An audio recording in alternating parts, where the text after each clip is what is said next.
에레미야는 왜 눈물의 노래를 그가 불렀을까? 왜? 물론 기쁨과 어떤 감격에 흘리는 눈물도 있어요. 너무 좋아서, 너무 감격해서, 너무 감동받아가지고 어머머 하면서 여러분 그런 눈물도 있지만, 지금 에레미야는 슬픔의 노래를 부르고 있고, 이 눈물의 노래를 왜 그가 부르게 되었을까? 애가입니다. 애가. 그러면 지금 에레미야 애가가 기록된 그 해가 언제냐면 바로 남쪽 유다가 멸망받던 586년 BC 586년도에 에레미야 애가가 기록되는 거예요. 에레미야의 슬픈 노래가 나타나게 되는 거죠. 한때는 정말 이 예루살렘이 영광스러운 예루살렘, 자랑스럽고 평화스럽고 누구한테 기죽지 않았던, 정말 열국의 힘이 있었던 이 예루살렘이 BC 586년 바벨론의 침공에 의해서 완전히 폐허가 된 그 도성, 폐허가 된 오늘 서울을 바라보면서 예루살렘을 바라보니 그 에레미야의 선지자의 마음속에 슬픔이 벅받쳐 오르는 것입니다. 그래서 기록되는 것이 바로 에레미야 애가입니다. 그러면 지금 폐허된 이스라엘, 그들의 처한 상황, 그들이 무너질 때, 예루살렘이 무너질 때 나타나는 5가지 현상이 있었습니다. 그 첫 번째 현상이 뭐냐면 핍절한 삶이에요. 나라가 무너지고 그 화려했던 영광스러웠던 이스라엘이 무너지게 될 때, 여러분 거기에서 나타나는 첫 번째 현상이 아주 핍절해지는 그런 삶을 살게 되는 거죠. 쉽게 말하면 이전에는 정말 풍요로웠던 삶이 이제는 아주 핍절한 그런 삶을 살게 되는 거죠. 두 번째, 깨어진 인간관계로 나타나게 돼요. 각자 도생하고 각자 제 살궁리만 하고 사니 누구를 위로해주고 누구를 도와주고 누구와 함께 하겠어요. 지금 다 폐허된 상태에서 오는 거죠. 세 번째는 휴식도 없고 쉼이 없어요. 이제는 다 사로잡혀 가니까 나라가 없어요. 그래서 지금 흩어진 나그네처럼 살아가게 되니까 다른 열국들과 함께 거주하면서 바벨론에 거주하고 인근 주변에 도망가서 거주하고 그러면서 쉴 곳을 얻지 못했다. 네 번째는 이 희망과 소망을 잃어버린 세대로 나타나게 되는 거죠. 5절 하반절에 오면 어린 자녀들이 대적에게 사로잡혔도다. 여러분, 자녀 세대란 미래 세대입니다. 그래서 국가나 민족이나 자녀 많이 낳아야 되고요, 그 자녀들이 잘 자라고 잘 키워서 너희들이 앞으로 국가의 미래다, 국가의 기둥이다, 우리 가문의 기둥이다, 이렇게 자라야 되는 것이거든요. 그런데 그렇게 미래의 소망의 세대들이 전부 다 사로잡혀 가버렸어요. 사로잡혀 갔어요. 다섯 번째는 사명을 잃어버린 지도자들. 저는 다른 말로 하면 비겁한 지도자들의 모습으로 나타나는 거죠. 자, 6절 한번 보시면 시온의 모든 영광, 시온은 예루살렘이거든요. 그 모든 영광이 떠나버리게 된 거예요. 그 강대함과 화려했던 것과 힘과 능력이 다 떠나버리게 된 거예요. 그것이 시온의 모든 영광이 떠나가게 되니까 지도자들이 어떻게, 그러면 나라가 이렇게 되면 지도자들이 일어납시다, 세비 반납하고 우리가 희생하고 나라를 살려야 됩니다, 이런 모드로 나가는 게 아니고, 그들이 지도자들은 꼴을 찾지 못한 사슴들처럼 뒤쫓는 자 앞에서 힘없이 달아나 버립니다. 여러분, 지금 이런 것들은 전부 다 무너지면, 국가가 무너져 버리고 예루살렘, 그들의 신앙의 어떤 기준이 무너져 버릴 때 나타나는 현상입니다. 국가도 그렇고 개인도 그렇고 가정도 그렇고 신앙도 무너지면 이런 5가지 현상들이 그대로 나타날 수밖에 없는 거죠. 그러면 왜 이렇게 되었습니까? 한때 그렇게 강했던, 그렇게 강대국이었던, 힘이 있었던 예루살렘, 여러분 다윗의 그 영광을 보십시오. 다윗이 얼마나 큰 천사입니까? 솔로몬을 보십시오. 그냥 주변에 스바 여왕이 그냥 금은 보화를 싸들고 와서 이스라엘에서 많은 것들을 배워갔던, 지혜를 보려고 왔던 그 나라가 왜 그렇게 무너졌고, 전에 강대했던 나라가 왜 그렇게 쓰러질 수밖에 없었습니까? 5절 우리 다 같이 한번 읽어볼까요? 시작. 그의 대적들이 머리가 되고 그의 원수들이 형통함은, 그의 대적들이 머리가 되고 형통함은 왜요? 그의 죄가 많음으로 여호와께서 그를 곤고하게 하셨습니다. 여기 여러분 두 가지 질문이 있죠. 첫 번째, 누가 이렇게 했습니까? 누가? 여호와께서. 누가 그렇게 했다고요? 여호와께서. 여호와 하나님께서 그 사랑하는 백성들에게 은혜를 베푸실 수도 있지만 고난을 주실 수도 있습니다. 은혜는 은혜 받기 합당한 자에게는 은혜로 생명을 주시고요, 은혜 받기에 합당하지 못한 자에게는 항상 고난으로 제시할 수밖에 없으신 공의 하나님이십니다. 두 번째는 질문입니다. 왜 그렇게 했습니까? 여호와 하나님께 그들을 곤고하게 하셨는데 왜 그렇게 하셨습니까? 그의 죄가 많음으로. 그냥 그렇습니까? 실수로 그렇게 하신 것이 아닙니다. 죄가 많음으로. 여기 죄가 많다고 하는 것은 그들이 하나님께서 그들에게 허락하신 율법과 계명과 규례와 법도를 떠났기 때문입니다. 하나님께서 이렇게 살아라고 말씀하신 그 규례와 제도와 법도를 떠나버리게 되니까, 그 여호와의 말씀을 떠나버리게 되니까 그것이 죄가 되어서 여호와 하나님께서 이스라엘을 곤고하게 하신 거예요. 다시 한번 보십시오. 바벨론이 강해서 힘이 있어서 그런 게 아닙니다. 이스라엘이 죄가 있어서 그렇습니다. 바벨론은 써먹은 것뿐입니다.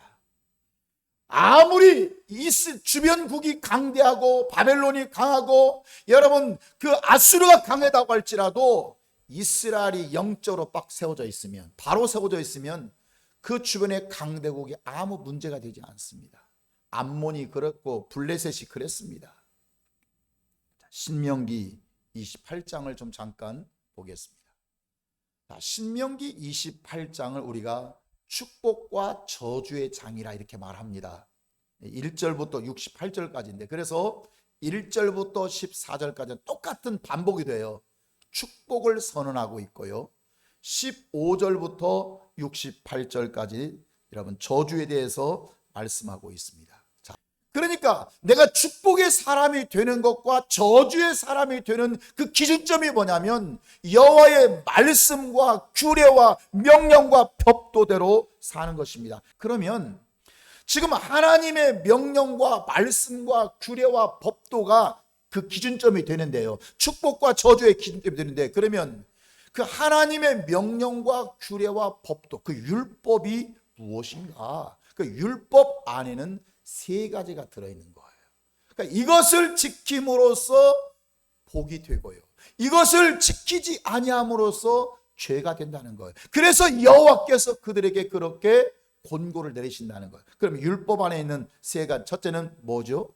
제사법이에요. 5대 제사, 번제, 소제, 속죄제, 속건제, 화목제, 이런 5대 제사예요. 이 제사를 우리가 신약에서는 예배법, 이렇게 예배입니다. 따라합시다. 예배. 두 번째는 성결법이에요. 이 성결법을 우리가 의식법이라 이렇게 말해요. 그 뭐냐면 성도로서 지켜야 할 삶, 지켜야 할 의무. 내가 이 세상에 살아가면서 하나님의 백성은 어떻게 살아가야 되느냐? 성결하게 살아야 거예요. 다 설명할 수는 없지만 지금 세 번째는 날들이에요. 날이라고 하는 데이지를 얘기하는 거예요. 안식일, 율법 안에 들어있는 거예요. 날들 안에 안식일, 월삭, 희년, 유월절, 초실절, 맥주절 같은 수장절, 장막절, 초막절, 속죄일 이런 여러 날들이 있어요. 이런 날들을 지키라는 거예요. 그러니까 하나님께서 이렇게 우리에게 율법을 그 백성이 주신 이유가 뭐냐면 첫째 주신 이유가 따라하세요. 지켜라. 왜 주셨어요? 선택이 아니에요. 너 지켜라. 두 번째는 지켜야 복된 백성이 된다. 이 두 가지 이유 때문에 주신 거예요. 그런데 그 이스라엘 백성들이 그것을 지키지 아니함으로 죄가 되었고 율법을 지키지 아니했을 때 다윗의 왕국의 그 강성했던 시대도 그냥 떠나가 버리게 되고 솔로몬 왕국의 지혜로운 그야말로 금과 은과 보석을 돌같이 여기던 시대도 다 무너지게 되는 것입니다. 뭐 때문에요? 지키지 않았기 때문에 그런 것이죠. 여러분, 우리가 이런 정말 상황에서 우리가 사는 길이 무엇인가? 그럼 우리가 사는 길이, 우리가 회복하는 길이 무엇인가? 여러분, 살고자 하는 자에게는 반드시 생명을 주시는 하나님인 것입니다. 세 번째입니다. 세 번째.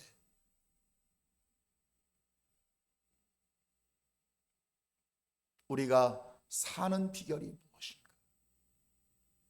그것은 여호와께로 돌아가는 것입니다. 여호와께로 돌아가면 사는 거예요. 여호와께로 돌아가면 나의 아픔의 상처를 감싸 주시는 거예요. 여호와께로 돌아가면 나를 회복해서 낫게 해주시는 거예요. 여호와께로 돌아가면 비같이 우리에게 임하여 주셔서 그냥 내 소산과 내 삶의 축복이 풍성하게 맺혀질 줄 믿습니다. 우리가 사는 길은 여호와께로 돌아가는 길밖에 없습니다. 아멘입니까? 여호와께로 돌아가면 삽니다.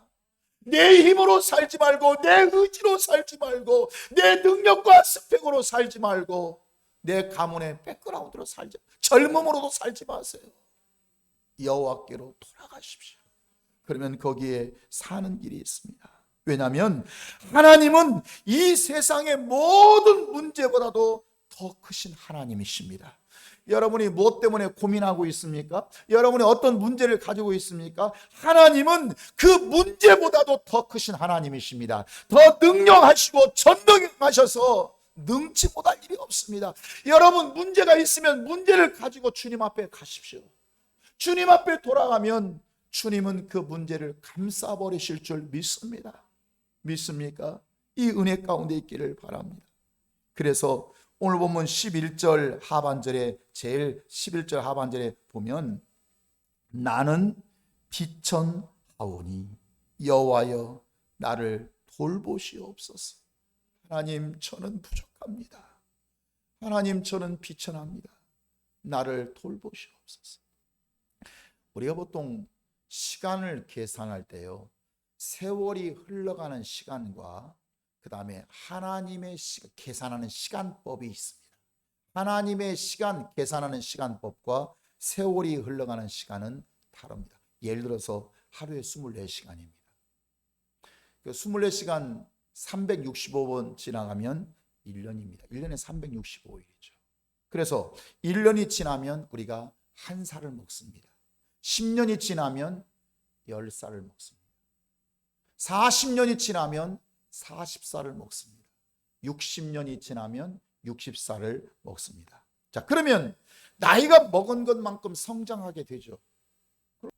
나이가 아무리 많이 먹어도 성장하지 못하면 그러니까 그 사람 나이는 60년이 지나서 60살을 먹었다 할지라도 그의 성숙한 인격의 나이는 아직 7살일 수도 있고 12살일 수도 있고 그렇단 말이에요.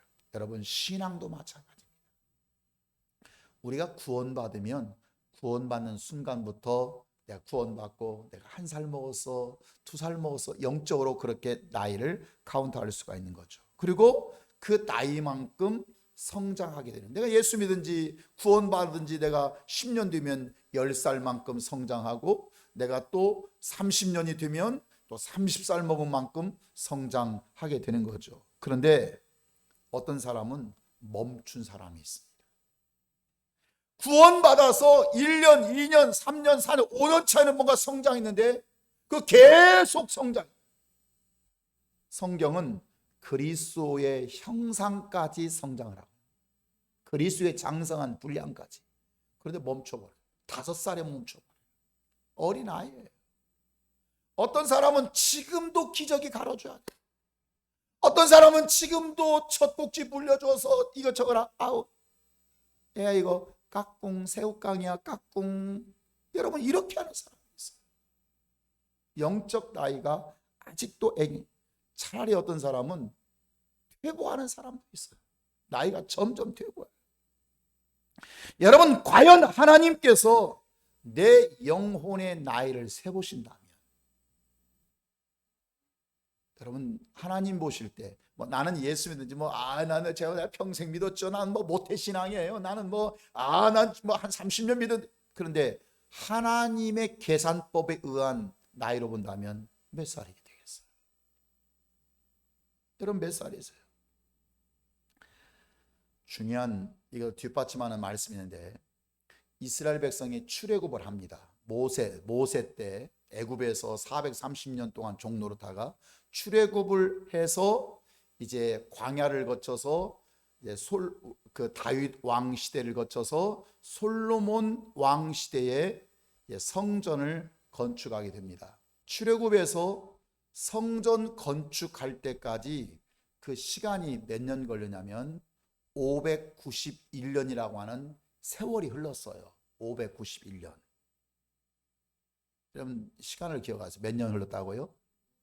참 거의 600년 가까이 돼서 애굽에서 종으로 나와가지고 예루살렘에 그야말로 정말 황금 성전을 짓는데 591년이 걸린 거예요.